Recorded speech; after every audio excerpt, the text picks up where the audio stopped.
So no matter where you look on the surface level, you're not going to arrive. And the Buddha recognized that because he said, wherever you go and whatever you do, you will encounter suffering.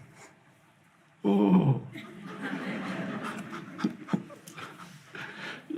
And that, if only read as a statement, sounds very pessimistic or nihilistic, which means you are condemned to perpetual frustration.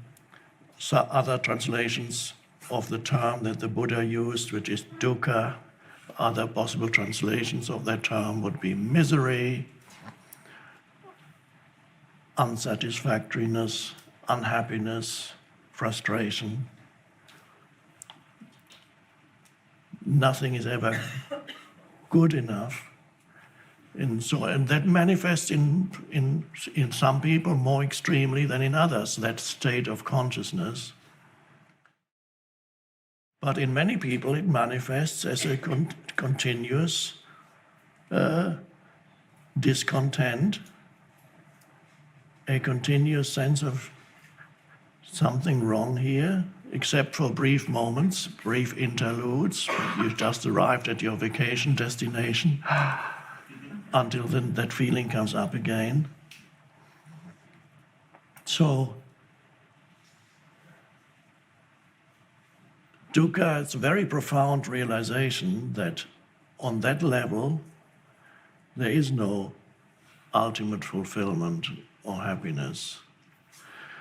And so you cannot look for it in the future, because when you look at it on the surface level of life, to fulfillment through a situation, through a new place, a new activity, a new way of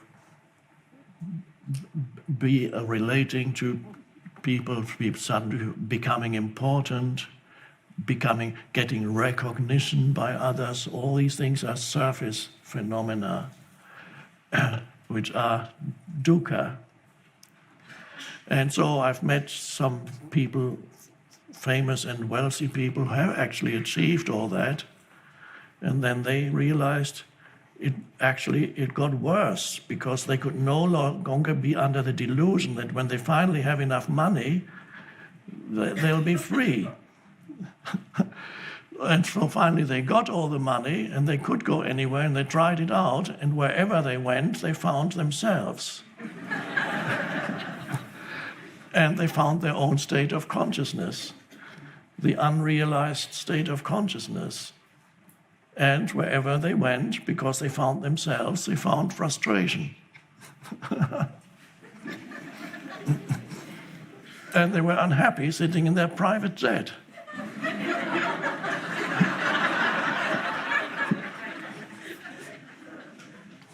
And that's a good point to reach, but the good news is you don't need a private jet to get to that realization. Because otherwise the chances for most of us would be slim if realization were only possible through the acquisition of a private jet, or at least a timeshare in a jet, which you can buy, but that's still very expensive.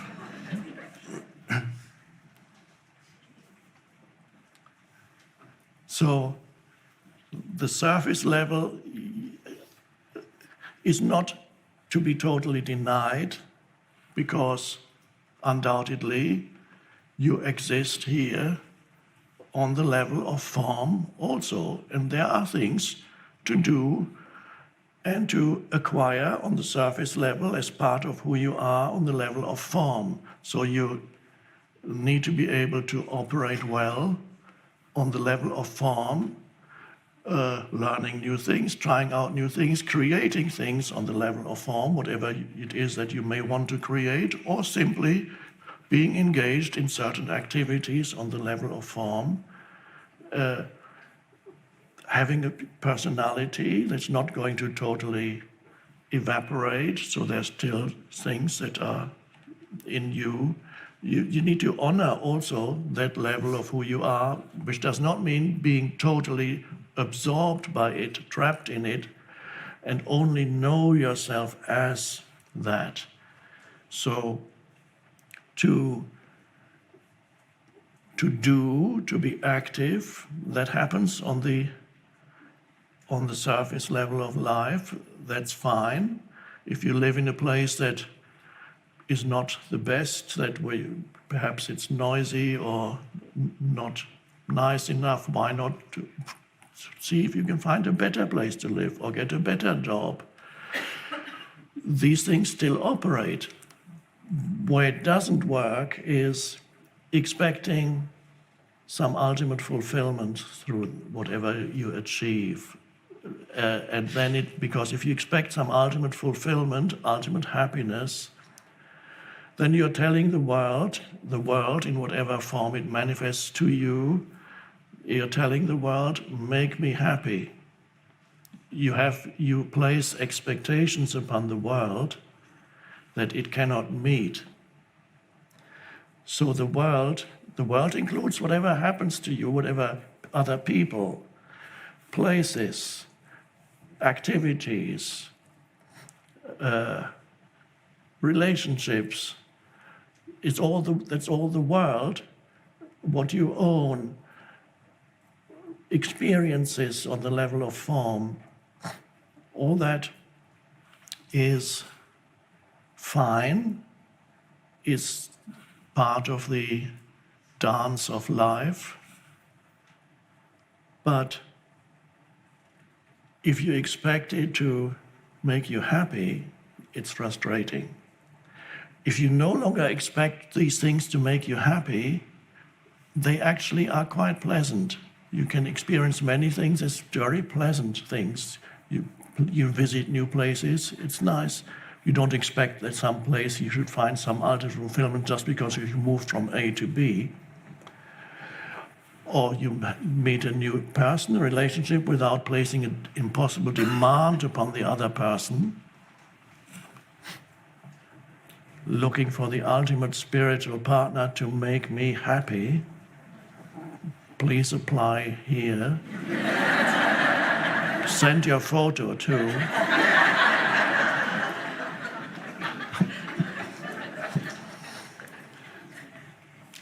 So when you don't have the expectation that this person should make you happy, then the relationship actually works much better. But how can you not have that expectation? Only if at the same time that you operate on the level of form, you also are connected with the essence of who you are. You also realize experientially in the present moment the meaning of the letter E, the inscription, you are. So what the inscription is telling you is to have that realization in the background of your life, so to speak, continuously. To have that inner spaciousness continuously as the backdrop, so to speak, to your life.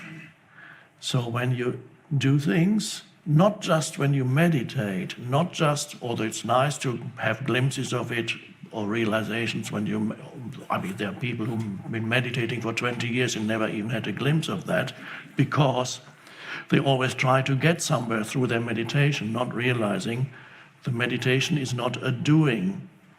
So if you practice meditation as a doing, you'll continuously miss it, because doing implies you want to get somewhere, which means it keeps you trapped on the surface level.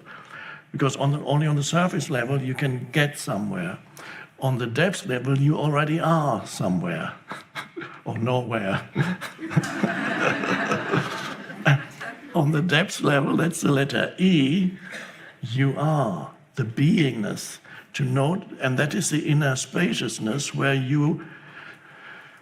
that consciousness that you are transcends the person.